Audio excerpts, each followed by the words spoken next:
e os homens têm 2 pernas, né? Então, é para simbolizar que o homem tem um pé no lado físico e tem um pé no lado espiritual. É muito importante a gente saber disso. Então, os nossos sábios, da Anshe Knesset, do lado da grande Assembleia dos Grandes Homens, há 1950 anos, depois da destruição do Segundo Templo, estipularam que os homens, quando estão fazendo tefilá, que antigamente não era a Amidá, e eu vou explicar um pouquinho mais sobre essa questão da Amidá, era conhecida como Shemonat Esrei, as 18 Berachot, elas têm que estar com as pernas juntas.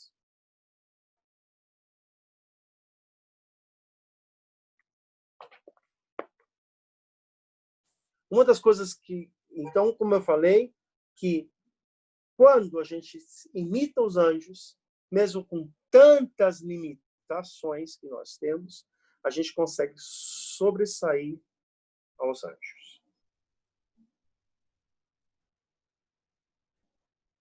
Então, é um nível muito alto.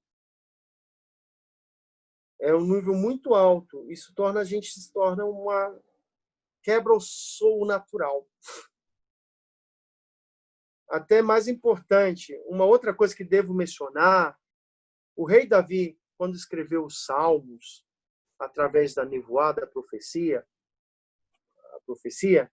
para escrever esse livro, os Salmos, também escreveu outros conceitos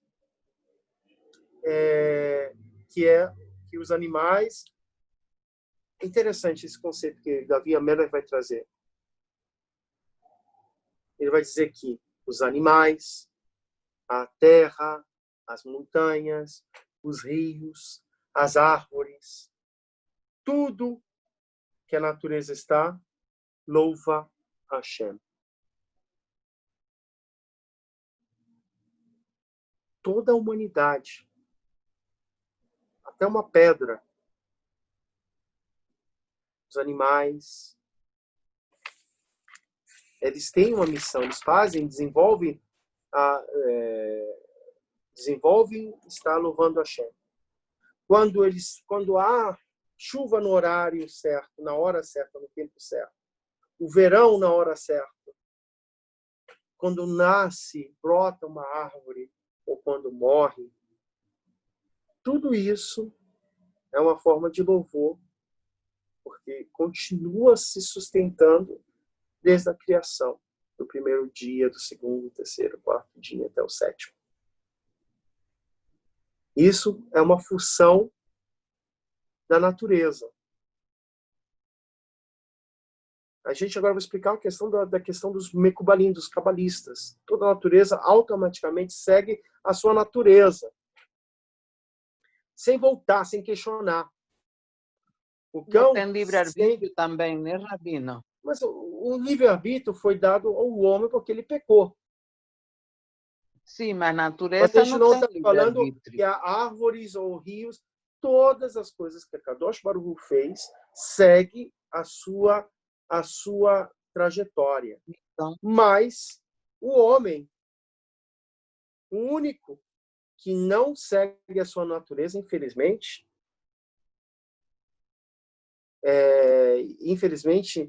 a nossa natureza, de ponto de vista da Torá, é voltar a servir a Hashem. Vocês estão entendendo? Desde pequeno, uma criança ela já nasce... Você não ensina uma criança a fazer tefilá. A gente tem até aquela brincadeira, né? A criança é um anjo. É um anjinho. Aí, quando ela vai crescer, ela vai se desenvolver, ela vai ter contato com a sociedade. Então, ela vai, como nós, precisamos, aí entra a questão de livre-arbítrio. A pergunta como que a gente vai fazer, né? Quando é que a gente vai mudar a nossa questão? Uma criança, ela tem tanta pureza. Eu estou vendo aqui na sala, tem uma avó com um neto. E ele está com kippah na cabeça, está escutando as coisas. Por isso é muito importante quando a gente ensina às crianças o caminho reto. Quando uma criança é instruída da forma correta, e eu vou falar uma coisa bem interessante para vocês. Se eu não tivesse a base, quando eu era mais miúdo, quando eu era mais pequeno, na minha comunidade, as pessoas que hoje nem estão mais aqui, já faleceram, eu não estaria hoje com toda essa base. E eu acredito vocês também. Se vocês não tivessem um pai, uma mãe, uma avó, um tio, alguém que passasse valores para vocês, a gente talvez não teria chegado a lugares que a gente tanto queria estar. Como eu falei, a natureza do homem é diferente da natureza dos animais. A natureza do homem é servir a Hashem, mas nem muitas vezes a gente quer servir a Hashem. Por isso, como a doutora falou, o livre-arbítrio. Esse livre-arbítrio que acaba atrapalhando, mas a Kadosh Baruch Hu, ele não muda nada conosco. E uma das coisas que a gente vai voltar é se tornar servos de Kadosh Baruch Hu, entender quando a gente continua fazendo tefilá. Aí a gente volta à nossa natureza. Se conectar com a Kadosh Baruch Hu. A ordem como vai se desenvolver essa ideia da tefilá, da oração, né? Muito interessante falar isso. O nosso sábio explica que Moshe Rabbeinu sobe no Monte Sinai, vai entrar no Monte Sinai, e ele vai receber as duas Torot, as duas Torá, uma escrita e a outra oral, explicando como aplicar a Torá escrita, a oral, e isso já sabemos quando vai passando os anos, Moshe Rabbeinu passa essa Torá, esse conhecimento, para Yehoshua Binun. Yehoshua Binun vai passar essa Torá em geração, tanto a Torá escrita como a Torá Shel Hal-Peh, que aprendemos com todos juntos repassados esse ensinamento. Isso vai expandir o nosso conhecimento. Essa Torá, a Torá escrita, quando a gente vai ver, existe um grupo chamado Caraítas, eles não acreditam na Torá oral. Essa Torá oral, ela não é passada, porque eles acham que é uma invenção dos rabinos, tá? E a gente vai ver isso que era conhecido como os fariseus, e que eram os rabinos da Torá oral, e aí a gente vai ver que no final esse grupo vai se formar os caraítas, esses que não vão topar a Torá oral, mas a gente tem que entender que a Torá oral ela é passada junto, ela tem que caminhar junto com a Torá escrita. E para poder entender isso, tá? De geração em geração, havia um sistema que explicava a Torá oral junto com a Torá escrita junto com a Torá oral. Isso ia passando. A gente vai falar mais sobre isso, Brin Neder, em algumas outras aulas, mas eu queria continuar sobre esse ponto. Quando a gente, passando os anos, né? A gente somos dispersos na galuta, na diáspora, e longe da nossa terra, entramos no exílio, especialmente no Iraque, na Babilônia, quando o povo judeu esteve vivendo durante essas dificuldades no primeiro século, e no segundo século surge um rabino chamado Yehudá Hanassi. Yehudá Hanassi, um dos grandes mestres, tá, desse período, pós a destruição do templo, criou uma comissão entre os rabinos para começar a escrever os textos pequenos, de pequenas notas da tradição oral, da Torá oral. Essas pequenas notas, vejam bem, são conhecidas como Mishnah. É escrita em 6 livros, que a gente vai conhecer, a Mishnah, isso se chama Shas, né? O Shas do político aqui de Israel. Shas é uma forma que é uma abreviação dos 6 livros das Mishnah. A ordem de 6 Mishnayot, que é o plural, mas não escreveram toda a tradição oral, simplesmente. Escreveram as notas sobre a tradição oral, a razão que nada menos, nada mais de escrever essas notas foi, desde que dessa forma, é porque era proibido escrever. É proibido escrever a Torá oral. Normalmente, poderia escrever a Torá escrita. Até hoje. A gente vai ter uma pessoa que é chamada Sofé Stam. O Sofé Stam, ele vai escrever a Torá. Mas a Torá oral é proibido se escrever. Então, quando Rabi Yehudá Hanassi, ele vai fazer essas notas, esse resumo, ele vai entender que o povo de Israel está em sacaná. Sacaná em hebraico é perigo. Esse perigo de vida, né? Porque a gente estava indo para Galut, né? Então, vai se aplicar uma nova regra da Lahá aqui, é bem interessante, que quando estamos em perigo para proteger as outras mitzvot, é permitido quebrar uma mitzvah. Onde a gente vai aplicar isso, gente? Quem estudou comigo Shabbatot, Shabbat, vai entender. Quem quer falar? Quando estamos em perigo, ou quando vai se perder algo, é permitido profanar ou quebrar uma mitzvah para salvar outras mitzvot. Tá? Isso foi o pensamento de Rabi Yehudá Hanassi.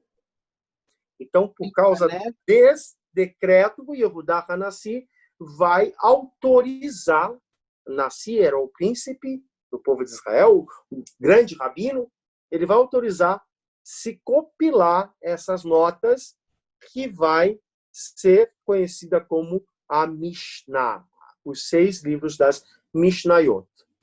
Então, um outro exemplo que a gente está falando é quando em Shabat. Vamos lá, quem quer falar? Shabat, quando a gente em perigo de vida, ficou a nefesh, e a fé meu ano. Quando uma pessoa está passando mal, tá? Ou quando tem perigo de vida, é permitido profanar Shabat para salvar uma vida.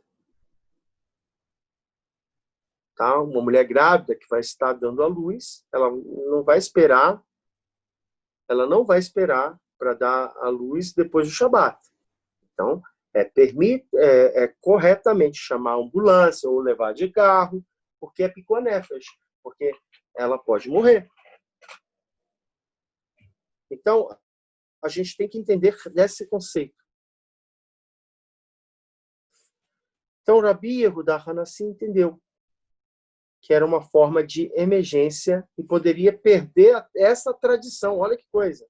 Esse estilo de tradução, os rabinos se reuniam e diziam, sentavam, falavam horas de proteção à palavra que Hashem, né, explicou da Torá oral, e vamos ter que violar uma lei para preservar as outras leis. Então, se escreveram o mínimo possível da tradição oral que viveu, que se tornou essas 6 tombos, essas três livros que são um pouco extensivos, são conhecidos como a Mishnah. Junto com as Mishnah, se desenvolvendo esse estilo de estudo da Torá. Ou seja, a Mishnah vai entrar e vai preservar a Torá oral e a Torá escrita. E aí a gente vai começar a preservar essa tradição que foi dada no Har Sinai, no Monte Sinai. Tá? Esse argumento lógico sobre o processo da interpretação dessa Mishnah, por anos, conseguiu manter a tradição oral. Tá? Só que acontece, né, a gente vai ver que a Torá é baseada nas Perashiot, nas Perashá, e vai ter uma Mishnah que vai ser baseada na Perashá. E ali fazia discussões e tomava o estilo de argumento como uma faca de 2 gumes, dando um tamanho a outra diferença, ou seja, poderia entender as alahot, as leis. E aí,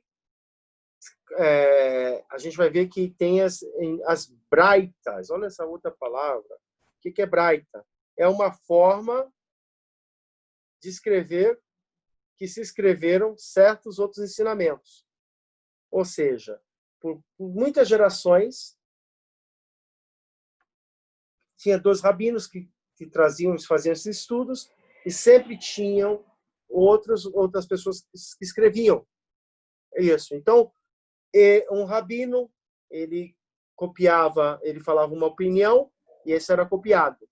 E outro rabino falava uma outra opinião que também era baseado na Mishnah, então ele copiava. Então o nome dessas opiniões chama Braita.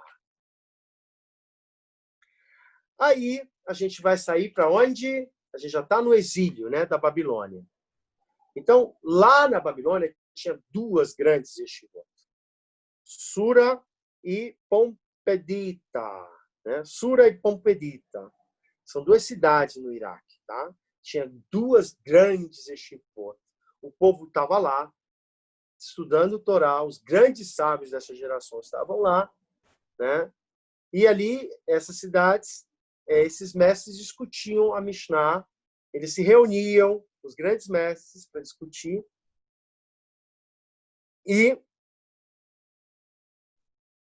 ali que eles reuniram, aí saíram essas discussões, e faziam essas braitas, e aí o estudo dessas braitas vão ser inseridas na Mishnah e vai fazer uma mudança. Não vai ser mais existir, não vai ser conhecido como Mishnah. Vai entrar na história judaica o personagem que a gente conhece hoje, chamado Guemará.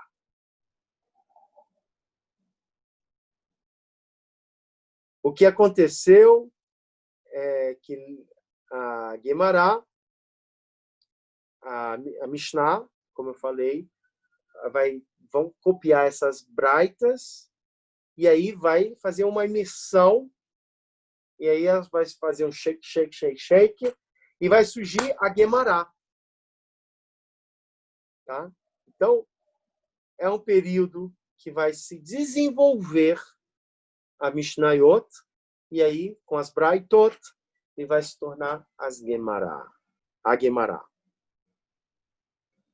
Então, essa Guemará vai virar discussões nessas 2 centros de Shivot, de Sura e Pompedita, E aí vai nascer o conceito do Talmud babilônico. O Talmud babilônico sempre vai ter a Mishnah e a Gemara, tá? Que seria as Braitot. E vai ensinar como estuda a Mishnah. E hoje em dia tem muita gente que não entende ou não acredita que a Torá oral não é o Talmud. É o começo. O Talmud é uma oferta da Torá oral. É uma parte da Torá oral. Por essa razão, quando começamos a estudar a Torá oral, vemos várias opiniões. Rava, tem a opinião de Shimon, vai dizer Rabi Akiva, vai dizer todas essas são clássicos que irão debater. A pergunta, qual é a opinião que Hashem queria, ou qual a opinião de Rabino Shmuel, ou outros rabinos, Rabi Akiva. Não. Na verdade, a resposta à Torá oral, à Torá escrita, e os rabinos falam uma coisa bem interessante, gente. Ou talvez seja a coisa mais alta desse shiur. E vão mudar a vida de vocês. Na Torá, ele vai falar uma coisa. Que a Torá tem Shivim Panim, 70 faces. 70 formas de aplicar para que a gente possa entender. Nem todo mundo tem que estar de acordo com a razão, ou seja, tem que estar de acordo, tem que usar barba. Nem todo mundo tem que usar kippah preta ou kippah colorida. Quando a gente começa a botar um tipo de judaísmo, a gente está entrando em perigo. A própria Torá está dizendo que tem 70 caras. E essas 70 caras é o que vai fazer você se aproximar de Akadosh Baruch Hu. Então, por que eu estou falando isso? A gente começou sobre o Sidur e toda essa questão, depois fomos passando, falamos de Tefilá, e aí a população dos sábios, depois chegamos a Mishnah, depois a Gemara, depois o Talmud, a Braita. A gente vai ver que nessa questão, a gente vai ver que na Gemara, no Talmud vai ter o Talmud Babel, o Talmud Yerushalmi. Qual foi o primeiro que foi ser construído, escrito? Foi o Talmud Yerushalmi, mas demorou 2 anos para ser construído, para ser escrito. Por que o Yerushalmi, que foi feito na terra de Israel, demorou tão pouco tempo? E o Talmud da Babilônia demorou tantos anos? Porque a terra de Israel estava em perseguição. Os romanos proibiram o estudo da Torá na terra de Israel. Então, quando a gente vai para a Babilônia, a gente tem tempo e vento para estudar. Tanto que os maiores sábios estão na Babilônia. Por isso a gente estuda o Talmud Babel. O Talmud Yerushalmi vai ter discussões positivas. Vai discordar do Talmud Babel. O Yerushalmi vai discordar do Talmud de Yerushalayim. Mas elas são importantes para que a gente possa chegar a um entendimento da Torá Kedushá. A razão que eu estou falando isso, há uma múltipla interpretação da Torá oral. Em muitas ocasiões, a cultura ocidental embasada aqui na Europa, lá na Europa, porque segue uma tradição grego-romana. Nessa tradição dos romanos, começam a ter respeito mais com a palavra escrita. E começam a desviar da tradução oral. E por acesso ao poder escrito na tradição ocidental, europeia, tem muito respeito à palavra escrita. Mas, para o povo judeu e o povo ocidental, tem muito valor a critério a Torá oral. E que através de séculos poderíamos mudar, na transmissão poderia acrescentar algo. As pessoas perguntam, mas a Torá oral ela é fadada a ser acrescentada. É tipo o telefone mudo, né? João, pegou o chocolate. Aí vai aquela filha enorme vai falar outra coisa. Mas só quando ela é a Torá oral. Ela precisa ser sustentada com a Torá escrita. As duas precisam andar lado a lado, senhores alunos e alunas. Se não temos a Torá oral, e ela precisa ser desenvolvida, e o que a gente está fazendo aqui é a Torá oral. O que eu estou fazendo é a transmissão da lei que a gente recebeu de Moshe Rabbeinu no Har Sinai. Dor para dor, em geração em geração. Então, quando a gente fica só na capa do livro, lê lá, e não consegue entender a Torá escrita, e não consegue entender que a Torá oral é essa transmissão, que é através dos sábios, dos rabinos, que vão passando para o Kahal de Am Israel, o povo de Israel, a gente entra em sacanagem, a gente entra em perigo. Então, por isso, a tradição ocidental, baseada nos gregos e romanos, a gente vai ver as constituições, os livros, todas essas pessoas que estudam direito vão estar baseados na lei romana, né? Porque a base é o escrito.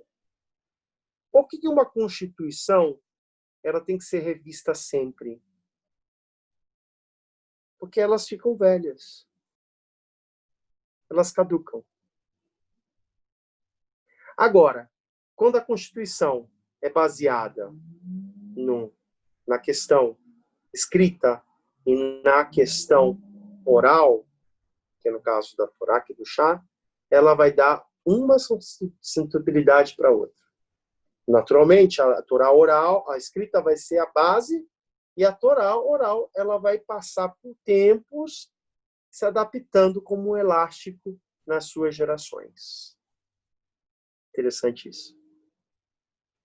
Que a gente pode passar dos séculos e séculos, a gente vai conseguir passar a Torá e o Chá de uma forma mais fácil para que as pessoas possam entender. Então, aí um exemplo bem claro, quando Moshe Rabbeinu ele vai entrar naquela máquina do tempo, ele vai chegar e vai perguntar a Deus como é que vai estar a Torá depois de 2000 anos, depois que foi recebida, o Midrash, tá? E aí ele vai dizer, não, entras nessa máquina, vais ao futuro, e aí tu vais ver. Ele vai chegar lá, vai ver uma fila de judeus querendo entrar num shiur de um grande rabino, e esse rabino chamava Rabi Akiva, né? E aí ninguém conhece Moshe Rabbeinu, não tinha Instagram, não tinha Facebook, não tinha foto, story para ver quem a cara do santinho do Moshe Rabbeinu, para conhecer, não tinha isso. O Moshe Rabbeinu chega nesse período no anonimato e ele vai dizer, você sabe com quem que você está falando? Né? A gente conhece muito isso no Brasil. Vem cá, você sabe quem eu sou? Né? Moshe podia dar carteirada. Não, Moshe não deu carteirada. Ele poderia chegar lá e dizer, não, eu sou Moshe Rabbeinu. Né? Ele vai chegar lá, vai ficar no final da fila e quase ele não consegue entrar, diz o Midrash. E quando ele chega lá, ele vai sentar lá no último como é que fala? No último banco, quase não consegue ver o grande Rabino Akiva. E aí, o Rabino Akiva está falando Torá oral, como eu estou falando com vocês aqui, muitos devem estar viajando ou já saíram dessa live, que Rabino doido, está tentando explicar uma coisa que é um pouco difícil, mas Moshe Rabbeinu vai estar lá tentando entender o que Rabi Akiva estava tentando dizer. Esse é o Rabino que vai continuar a Torá Kedushá. E ele vai explicar as alahot e tudo, e Moshe Rabbeinu está lá coçando a cabeça. Espera aí, eu recebi essa Torá lá do céu, como é que eu vou... Não estou conseguindo entender. E aí, no final da aula, e eu falo isso hoje, tá? Essa aula não terminou, tá? Mas eu vou falar isso nas próximas aulas. Ele vai falar assim, a Rabi Akiva vai falar, vai ser um grande exemplo que Moshe Rabbeinu vai receber. Eu recebi, eu tudo baseio nessa que eu estou ensinando, baseado na Torá de Moshe, que no Sinai. E Moshe Rabbeinu já estava tão tristinho, ele fica vitalizado. Ele entende que a Torá, e é isso que é a base que eu falei, a Torá escrita, ela tem a base, e aí a Torá oral é como um elástico de geração em geração, que faz cada geração entender e se desenvolver como o povo de Israel. Eu fui claro com vocês. Perguntas, eu tenho tentado, sempre tentar transmitir da forma mais clara possível. Você viu quando eu começo o shiur, eu fico assim, boa tarde, boa noite, gente, todo presinho. Depois, na metade do enredo, a gente solta o enredo e começa a fluir as coisas. Perguntas até aqui. No Sinai, conhecemos a realeza divina e aceitamos as leis em nossa vida. E a fé, meu anjo. Vamos ver aqui. Incrível, achei mandando respostas aos meus questionamentos. Obrigado. A Kadosh Baruch Hu é perfeita. Shalom, Ribi. Aqui, vamos aqui, o Yitzhak. Tem bastante gente, olha que legal. Tem aqui o pessoal lá de Portugal. Olá, meu amigo, como você está? Tenho acompanhado meus vídeos. Obrigado. Também tenho acompanhado os teus. Maicon, da Polônia. Boa tarde, Novo Hamburgo, Porto Alegre. Tchê. Olha aí, como é que a gente chega na casa das pessoas. Vamos lá. Como eu falei, né? Então, a gente foi dividido entre Mishnah, Gemara e Talmud, e tem, por último, entra os Midrashim, os Midrashes. Os Midrashes são polêmicos, né? Eles são polêmicos porque ele começa a desenvolver o livro das Alahot, mas os Midrashes ele vai ser tipo uma alegoria, vai ser tipo um conto, vai ser histórias da tradição oral, né? Esses midrashins, deixa eu tentar ver, ele vai ser uma forma de interpretação. Né? E a gente vai ver que os midrashins vão chegar, aí depois vai se desenvolver os livros de Alahot. Os livros de Alahot vão ser desenvolvidos, gente, em que período da história judaica? Né? Como é que a gente vai ver quando vai surgir os livros de Alahot? Como é que vai surgir Remá? Quem foi Remá? Quem foi Isaac? Quem foi Yosef Karo? Não é Isaac, Yosef Karo. Criador do Shulchan Aruch. Shulchan Aruch. E quem sabe me dizer o que é Shulchan Aruch? É o livro da lei, da interpretação da lei. Mas a tradução, eu quero a tradução. É os cumprimentos das Alahot. A explicação das Alahot. Mesa posta. Mesa posta. Meu! Quando os nossos sábios, há quase 500 anos atrás, Yosef Karo, em Tzfat, ele vai escrever o Shulchan Aruch. Ele está lá pensando, meu Deus, o povo de Israel ainda está na galuta. A gente precisa trazer essas alahot para o mundo mais fácil, para o dia a dia. Falar de Mishnah, Gemara, o pessoal está lá arando a terra, está lá passando necessidade, né? 500 anos, a gente está falando do período medieval. A gente está falando do período que estava acontecendo inquisição, pogroms na Europa, no leste europeu. O povo estava ensacanado, estava saindo para galuto da galuto, gente. Então, os nossos sábios, eles não estão aqui. Os rabinos não estão aqui pensando agora. Eles estão pensando 10 anos, 20 anos, 50 anos, como é que vai estar o povo de Israel. Então, quando a gente for pensar na figura de Yosef Karo, ele está preocupadíssimo com a transmissão oral. E todo rabino tem essa preocupação. Eu tenho essa preocupação com meus alunos. Como que eu posso deixar para as próximas gerações um judaísmo mais brando, mais flexível em Portugal, onde eu estou trabalhando. Ou no Brasil, com meus alunos do Brasil. Como que eu posso dizer? Esse aqui, eu sou aluno do Rabino Abraão Franco. Olha a minha preocupação. Você tinha essa preocupação. Então, ele disse, eu vou escrever um livro, um código de leis, como a doutora Nogá falou agora, que possa ser um material útil para o desenvolvimento de uma vida judaica em qualquer lugar do mundo. Porém, que tem um problema. Ele estava escrevendo um código de leis para quem? Vamos, senhores, pensem. Para quem Yosef Karo estava escrevendo esse código de leis? Tic-tac, tic. Hã? Os judeus da Galut. Os judeus da Galut? Para todos. Para todos?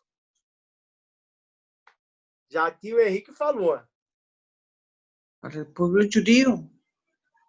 Para o povo judeu? O Henrique já falou aqui.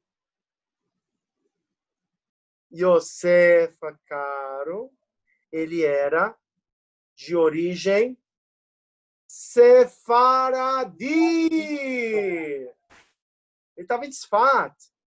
A maioria dos judeus sefaradi fugiram da Galut, da Espanha, de Portugal, e aí por causa de uma judia, e eu vou falar sobre ela um dia, cobre-me, e ela vai pedir ela era uma mulher muito rica, Gracina, eu acho que é Graça, senhora Graça, ela vai sair de Portugal, vai para a Itália, da Itália vai fugir, ela tinha muito dinheiro, e ela vai chegar na Turquia, o sultão vai ficar apaixonado por ela, e ali esse sultão ele vai dizer, olha, pede qualquer coisa que eu te dou, e ela vai, casa comigo e eu te dou qualquer coisa. E ela disse, o que ela vai falar? Ela vai dizer, me dá Yerushalai se tu me amas. Olha que atrevida. Se tu me amas, dá para mim a cidade de Jerusalém. Aí o sultão diz, meu Deus, eu não posso te dar Jerusalém. Porque se eu te der Jerusalém, meu reinado na Turquia acabou. Pede qualquer coisa, qualquer outra cidade. Então, olha, a gente estava assim, ó, pertinho de chegar a Geulah. Se a gente soubesse a nossa história, a gente ia entender que muitas vezes a Geulah depende muito mais da gente do que a intervenção divina. E vai acontecer a intervenção divina, porque a gente não consegue entender as coisas que a Kadosh Baruch quer dar. E às vezes ele dá situações que a gente está para construir o tempo, mas a gente volta para trás por causa do politicamente correto, todas essas situações que o mundo hoje cada vez mais assim todo complicado. Então ela vai receber a cidade de Tzfat. E aí os judeus sefaraditas vão depois do terremoto de Tzfat, vão reconstruir a cidade.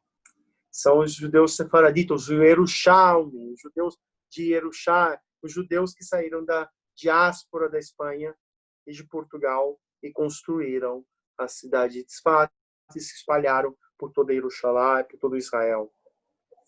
Então, Yosef Karo estava ali escrevendo o Shulchan Aruch para o povo dele, para o dia a dia. Só que não tinha Twitter, não tinha Instagram nem WhatsApp naquele período. Só tinha a Rua Kodesh, a Nevoá já tinha acabado.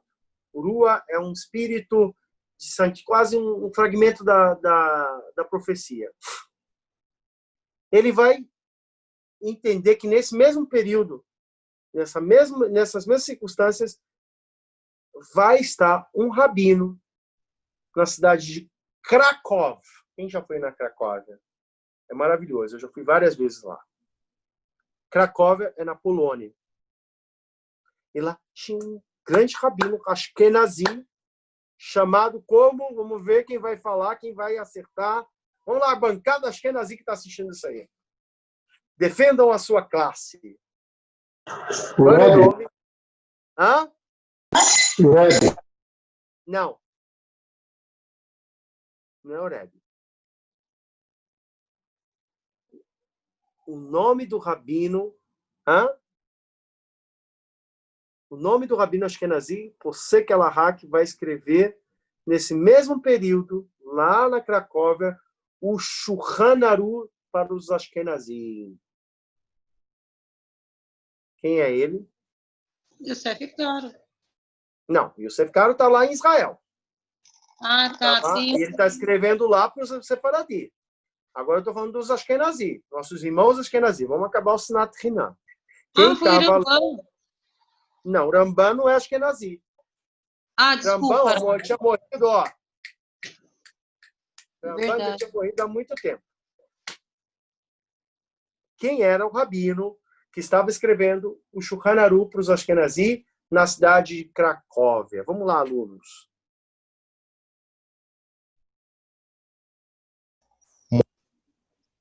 Moshe. Moshe. É Moshe, é que é difícil. É Aselir. Ishlis. E a fé meod, Moshe Ishlis. Qual era o acróstico do nome dele? Remá. Não é esse é Hassidut que você está falando. Salma Limne. Esse é Hassidut. Estou falando Shulchan Aruch. Lei da Torá. Tá? Hassidut é um outro tema. Então a gente vai ver Yosef Karo, na terra de Israel, e Remá, gente. Olha, vou tomar nota. Remá. A gente vai falar quem é o... Vamos lá fazer a pergunta. Quem é a pessoa que escreveu o Shulchan Aruch, o Kitsu Shulchan Aruch para os Ashkenazi? O Remá. O grande conselho, o Remá. E Rabino quem é Moshe. que estava escrevendo o Shulchan Aruch para o Sefaradi? Yosef Karo. Rabino Yosef Karo. Rabino Yosef Karo. O espanhol. É no espanhol. É. Então, gente, nesse mesmo período, estava se escrevendo 2 Shulchan Aruch. E aí a gente tem um problema. Você vai ter 2 livros que vai dividir o povo de Israel. O que a gente vai ter no final? Costumes diferentes. Já temos costumes diferentes. A gente vai ter uma divisão de povo de Israel. A gente vai voltar daqui a pouquinho mais, essa semana que entra, vai ter uma festa Tubiav, que era proibido Benjamim casar com Yehudá, das tribos. Então a gente vai ter uma divisão. Hasse Shalom. Deus nos livre, a gente não precisa mais disso, a gente está na Galut. Então, quando Remá descobre que Yosef Karo está escrevendo um Shulchan Aruch para o Sefaradi, o que ele faz? Zefini, não escrevo mais. Não. Vai ser todo mundo seguindo o Shulchan Aruch de Yosef Karo. Mas aí tem os costumes ashkenazitas, né? Então, o que ele fez? Comunicaram entre cartas e aí concordaram que o Shulchan Aruch ia escrever o Yosef Karo e Yosef Karo ia escrever o Shulchan Aruch, mas Remá, na Cracóvia, ia passar todas as leis do Shulchan Aruch Ashkenazi para Yosef Karo. E aí a gente vai entrar na questão histórica, que é maravilhosa, que vai entrar mais um livro na questão judaica, que é o Shulchan Aruch, tanto para Sefaradi como para Ashkenazi. Pela primeira vez, há 500 anos atrás, vai entrar esse conceito. E aí a gente vai somar, como eu falei, da Mishnah, da Gemara, das Braitas, a Gemara, no caso, depois o Talmud, e aí vai desenrolar a questão do Shulchan Aruch. Até então a gente chegou no entendimento muito importante para o desenvolvimento do povo de Israel para poder salvar a nosso tempo de 2000 anos na Galuta. Quase 2000 anos. Então, a gente vai ver que... Eu tenho uma pergunta. Uma pergunta. Sim. José Caro estava a escrever para o Sefaradi. E a divisão, na verdade, era das 10 tribos que foram para o norte e da casa de Judá e Benjamim era a outra parte dos que ficaram dos que foram para a Babilônia, né, que foram exilados em Babilônia. E eu pergunto, o José Caro estava escrevendo para quê? Para as 10 tribos ou para as duas tribos? Desculpa, talvez eu não me fiz claro. A gente está falando muito anos depois da expulsão. Depois, né? Milênios. A gente já saiu para a segunda galuta, tá? Essa saída das 10 tribos, isso foi acontecendo antes da primeira galuta da Babilônia. Então não tem nada. Yosef Karo nem era projeto. A gente nem tinha Mishnah ainda. Então não tem meio conexão com o que a gente está falando. Então essa divisão era outra coisa. Era outra divisão. Sair uma outra divisão. Por isso, quando Yosef Karo estava escrevendo o Shulchan Aruch na terra de Israel, e quando Remá, Rabino Israel Zvitch, lá em Cracóvia, estava escrevendo o Shulchan Aruch para os Ashkenazi, ele parou. Ele disse, não vou fazer isso. Eu não vou fazer isso porque eu vou criar um atrito muito grande que já existe entre Sefaradi e Ashkenazi. Então, ele vai dizer, uma das bases, e a gente tem que entender muito bem, que os rabinos eles querem ter shalom. A gente só vai poder construir, fazer nossa missão nesse mundo, quando a gente se tornar um povo só, Am Israel. Não o Am Ashkenazi, não o Am Sefaradi. Então, quando eles vão chegar a isso, vão chegar a um acordo e vão acoplar as alahotes, tanto Sefaradi como Ashkenazi. E a gente vai ver no Shulchan Aruch, tá? Que vai lá, para Sefaradi é assim, para Ashkenazi é assim. Pronto, um livro só, e por causa disso, eles conseguiram fazer a união do povo judeu. De fato, teve comunidades, até no século passado, Ashkenazi e Sefaradi não casavam. Tá? Mas hoje em dia, isso é algo do passado, principalmente aqui em Israel, a gente vê que há casamentos entre Sefaradi e Ashkenazi, e a gente vai caminhando para a unidade do povo de Israel. Então, até chegamos ao desenvolvimento dos livros Kedoshim. Falamos da questão da tefilá, falamos da tefilá escrita, da tefilá espontânea. Agora, vamos chegar a um ponto mais importante, né? Lá na Babilônia, que era o Iraque, né? Nessas duas cidades que eu falei, Sura e Pompidina, elas eram o centro da vida judaica nesse período que a gente esteve na Babilônia e até depois que a gente foi para a terra de Israel. Tá? A gente vai ver que vai surgir as comunidades na diáspora. Quem assistiu a minha aula da semana passada gostou, e quem não assistiu, vai lá. O motivo da nossa saída da Espanha. Tá? Nesse período da Babilônia, a gente vai ver que as comunidades vão decair, vão ser fechadas. As grandes yeshivot de Sura e Pompidina vão se fechar. E aí os rabinos que estavam lá na Babilônia vão precisar continuar a Torá oral e escrita e desenvolvimento dessa Torá. E aí, para onde eles vão? Vamos lá, gente. Para onde eles vão? Eles vão sair da Babilônia, eles vão se instalar onde? Na maior comunidade judaica da Europa no século medieval. Na Península Ibérica. Península Ibérica é Espanha, principalmente Espanha. Espanha e Portugal. Tá? Então a gente vai ver que na época Portugal na época Portugal Dom Afonso V, a gente vai ver que esse período, muito antes, o povo judeu já estava na Península Ibérica, como eu falei na minha aula da semana passada. Esses sábios que vão sair da Babilônia vão abrir uma yeshivá dentro da Espanha. E ali vão desenvolver uma vida judaica. Mas antes deles se instalarem, já na reta final, eles recebiam cartas. Tá? E essa tradição de receber cartas foi até o século XVIII, XIX, a gente tinha essa tradição. Porque o que acontece? Quando um judeu que estava lá na Amazônia, um exemplo, onde eu vim? Lá de Manaus. Lá de Belém, lá de Manaus, as pessoas, quando tinham uma dúvida alárrica, o que elas faziam? Iam com os líderes religiosos. E esses líderes religiosos, eles falavam, olha, tem uma dúvida alárrica, um problema de alahá.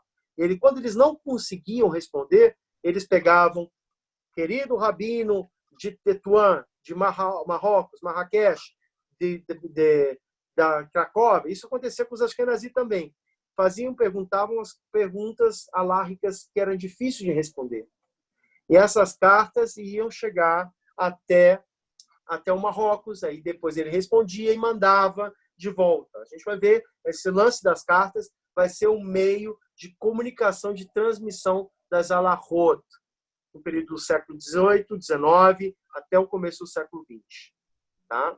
Aí a gente vai ver que onde vai surgir isso? Com as comunidades da Espanha com a comunidade da Babilônia. E aí a gente vai ver uma situação muito interessante.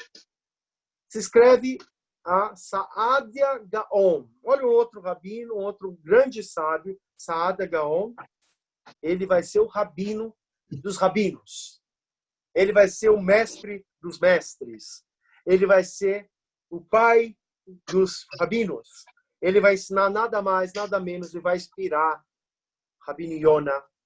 Ele vai inspirar Rambam. Ele vai inspirar Nachmanides. Então, todos esses grandes rabinos que a gente em si já tem um carinho muito grande, vai ser o rabino que vai inspirar, vai dar uma inspiração, vai ser Saadia Gaon. E ele vai receber, tem uma pessoa fazendo um barulho, eu vou cortar esse barulho porque está me atrapalhando o meu raciocínio. Depois desativa. Tá bom. Então, olha, esse rabino, Saadia Gaon, vai receber uma carta da Espanha.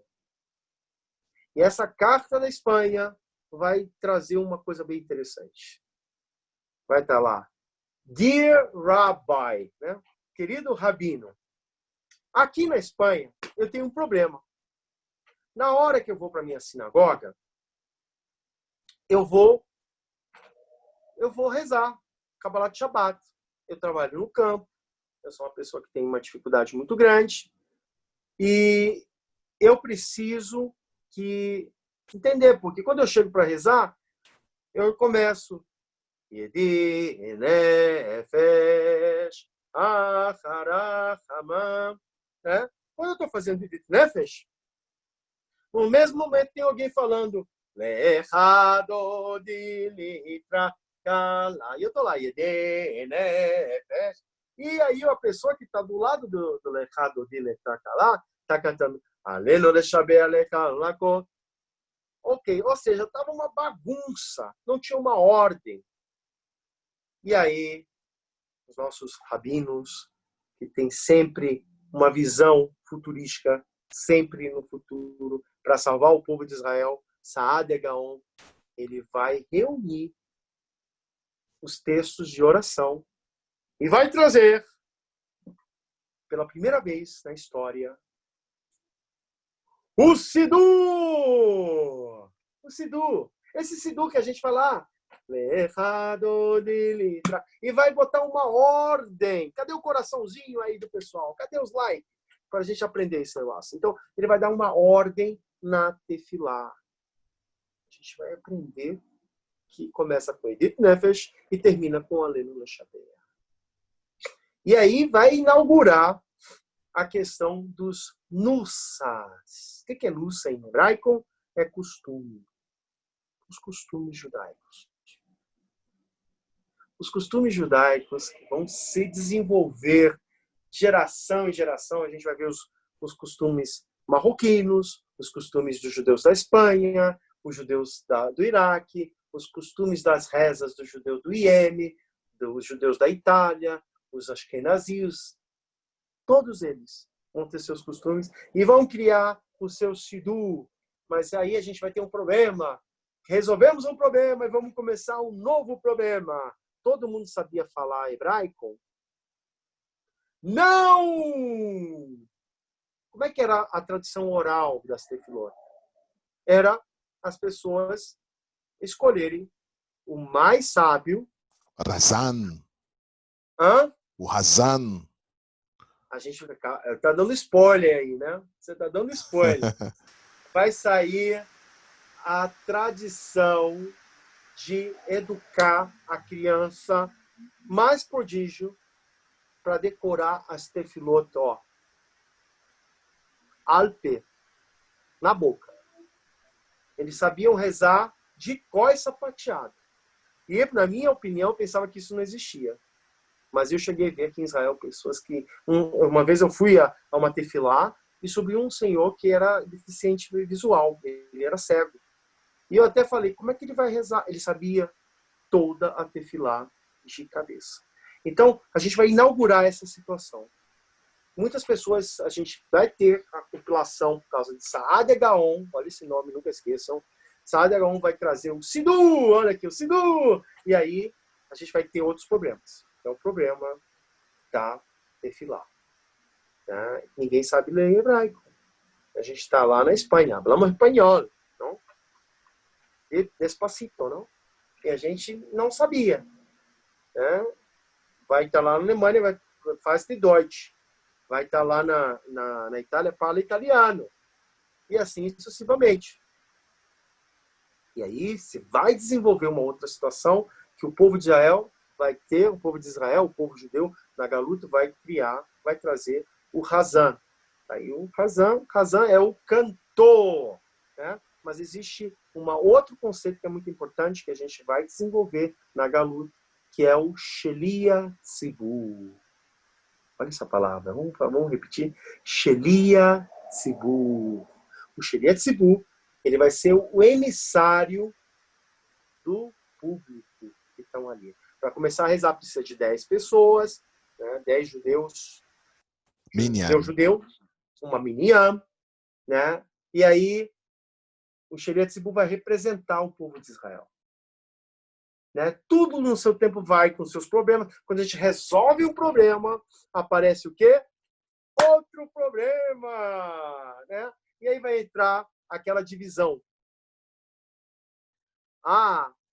As pessoas que sabem ler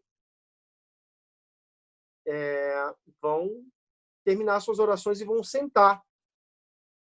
E as pessoas que não sabem ler vão ficar lá junto com o Razan, vão ficar ver navios, né? Tem aquele sonzinho do grilo, né? Não vai ajudar alguma coisa na tefilá? Não vai. Então, o que a gente vai fazer? Os nossos sábios, outra vez a intervenção do Supremo Tribunal, não, isso é outra coisa. Lá é censura. Não falo de política. Então, ele vai dizer, não. Aqui, o povo de Israel está juntinho. Fazer a perna do anjo, que eu expliquei um pouco mais. Então, a partir de hoje, a gente vai estipular uma outra coisa para ajudar as classes inferiores. Estamos na luta, companheiro. Vamos criar um mecanismo chamado Hazará. O que é Hazará? Repetição. E esse mecanismo vai entrar na história, que vai ser o divisor das águas para aquelas pessoas que sabem rezar e as pessoas que não sabem rezar. E ainda mais, os rabinos vão decretar, né? Fazer o Supremo Tribunal. Todo mundo que terminou tem que ficar de pé na Hazará, escutar a Hazará. Para que eles fazem isso? Para humilhar aquelas pessoas que não sabem rezar. Então, quem não sabia rezar, vai botar Kavaná em quem? No Shelia Tzibur, no Razan. Razan é que canta bonito. Tá? Razan é cantor.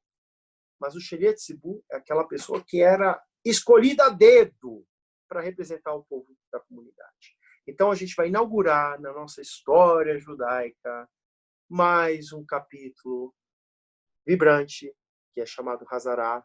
Isso vai ser a base da nossa tefilá com minyan, com bases.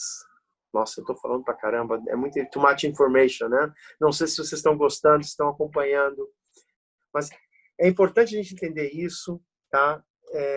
Essa oração que a gente conhece, que antes da destruição depois da destruição, era conhecida como Shemonat Esrei, ela vai fazer uma inversão, ela vai mudar o nome dela para me dar quando. Tá? Essa é a última coisa. Eu prometo não passar mais informação, porque too much information. Antigamente, nos tempos bíblicos, a gente vai ver que a Amidá não era Amidá, era Shemonat Esrei. 18 bênçãos. Mas, devido um decreto na cidade do Yavne, do grande nada mais a menos, nada mais, do descendente da família real do rei Davi, chamado Rabi Rambam Gamaliel. Olha o nome dele. Ele era o grande rabino da geração, o segundo, tá? Teve o primeiro e o segundo. E ele vai, na cidade do Yavne, vai decretar a Hazará, a repetição. E aí vai salvar o povo judeu de não passar vergonha, né? E aí, né, ninguém vai saber. Quem sabe ler, quem não vai saber. Ufa, a gente tem tanta coisa para falar e eu não vou conseguir falar tudo hoje. Né? A gente está há quanto tempo já? Meu Deus do céu. Aqui nessa gravação deve ter quase 1 hora, 2 horas. Eu espero que tenha Muito bom. transmitido essa super aula. Quarta-feira eu vou trazer uma aula surpresa, tá? Porque tem uns mais místicos, né? Algumas pessoas já sabem o que vão falar. E na próxima aula de domingo eu vou trazer um tema totalmente diferente. Eu vou voltar com isso aqui mais para a gente poder entender mais. Tem muita coisa. E eu tenho certeza, como eu falei, a partir dessa aula vai ser o divisor das águas. Vocês deu para entender como é que foi desenvolvendo a Torá oral para a gente chegar na Panim, nas 70 faces da Torá Kedushá. Próxima aula a gente vai falar um tema muito importante sobre o que faz o vinho kasher. Por que o vinho é importante? A mensagem que eu deixo para vocês é baseada na festa que a gente vai viver semana que vem. A gente passamos por tempos difíceis, que foi o Tisha B'Av, a gente está passando por tempos difíceis desde o começo do ano letivo até agora. Já estamos terminando o ano judaico. O corona está aí e é uma grande caixa de Pandora. A gente não sabe o que está acontecendo. Mas a mensagem que eu dou para vocês é o estudo e a conexão com a Tefilá. Quando a gente quer fazer a diferença, e às vezes a gente precisa sair da nossa terra, da nossa parentela, como Abraão Avinu fez, para que a gente possa elevar-se, melhorar-se como pessoa. Hoje eu sou o Abraão, não sou mais o Albert. Tento buscar cada vez mais, tentar ser um professor, um rabino, com tantas responsabilidades com os meus alunos, e para desenvolver essa Torá que a gente recebeu lá no Sinai de Moshe Rabbeinu, para deixar para as futuras gerações. Então essa é a minha mensagem. Continue os estudos. Não desviem nem um segundo, nem para cá, nem para lá. Seguir a Torá Kedushá é o melhor remédio para a depressão. Então, Shavua Tov, eu espero que vocês tenham gostado. Se você gostou, tá bom? Se você quer dar uma contribuição àquele bem cruel, né? O Ravino precisa sobreviver. Eu vou botar lá o PayPal, quem quiser fazer uma ajuda para o ensino da Torá, para que eu possa ter mais tempo para ensinar, para que eu possa ter mais, trazer esses conteúdos com o Kedushá. Então, fica à vontade e eu espero que vocês, Bezat Hashem, possam só crescer em Torá e Maaseh Tovim. Shavua Tov. Toda rabá, Rabino. Toda rabá, senhor Rabino. Laila Tov. Laila Tov. Muito boa aula. Laila Tov. Gostaram? Ótimo. Laila Tov. Shavua Tov. Shavua Tov. Toda rabá. Eu dou a aula para vocês no Zoom e no... Corra, Kavod. Corra, Kavod. Tá bom? Então, eu acho que vai ser legal. Tchau, boa noite, gente. Tchau, boa noite. Quarta-feira a gente tem aula, viu? Laila Tov. Tchau, tchau.